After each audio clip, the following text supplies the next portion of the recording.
One of the memorable scenes in the film The Lion, the Witch and the Wardrobe takes place in the Wicked Witch's palace after Aslan is raised from the dead. Before the great battle takes place, Aslan goes to the palace to release all of those that have been ensnared by the witch's magic with a greater power of his own. As he enters into the great hall and gazes upon all those who have been turned to stone, he breathes out upon them, and his breath brings them life. They join him as a mighty army and triumph over the dark forces which have held Narnia in winter for far too long. The story of Aslan's breathing is C.S. Lewis's portrayal of the divine breath of God, the Ruach, the wind of God, which is breathed to give and restore life. God's breath is life-giving and brings all things into existence and sustains them, and his breath infuses his people with power to serve him in his mission in the world. The psalmist spoke of this when he said, "By the word of the Lord the heavens were made, and by the breath of his mouth all their host."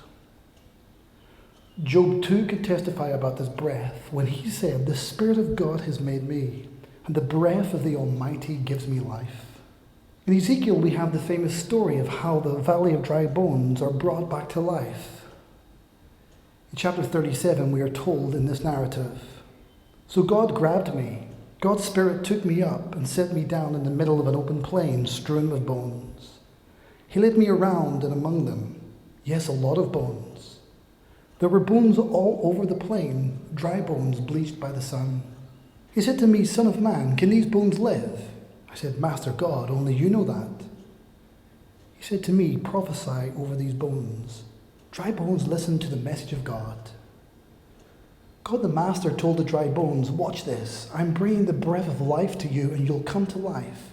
I'll attach sinews to you and put meat on your bones, cover you with skin and breathe life into you. You'll come alive and you'll realize that I am God.' I prophesied just as I'd been commanded. As I prophesied, there was a sound and much rustling. The bones moved and came together, bone by bone. I kept watching. Sinews formed and muscles on the bone. Then skin stretched over them, but they still had no breath in them. So I prophesied, just as he commanded me, and the breath entered them, and they came alive. They stood up on their feet, a huge and mighty army." And in what is regarded as the Johannine commissioning, we're told in John 20, verses 21 to 22, that Jesus said to his disciples, "Peace be with you. As the Father has sent me, so I send you." And when he had said this, he breathed on them and said to them, "Receive the Holy Spirit." The Ruach of God, the life-giving breath of God, is given to cleanse us and empower us and anoint us for God's mission in the world. And without his Spirit being poured out upon us, then in our cities and in our towns and in our communities, we too will remain hostages to the darkness and coldness of winter. But we're reminded at Pentecost, the Spirit came like the sound of a rushing wind, and the breath of God infused the followers of Christ to leave the security of their upper room and to share the gospel on the streets of the city.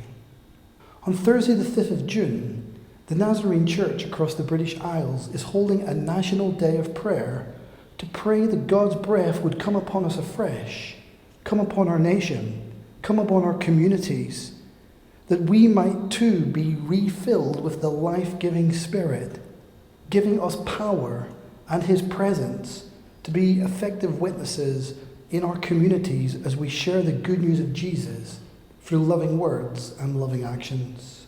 It's an opportunity to come together to pray for the Church of the Nazarene in the British Isles.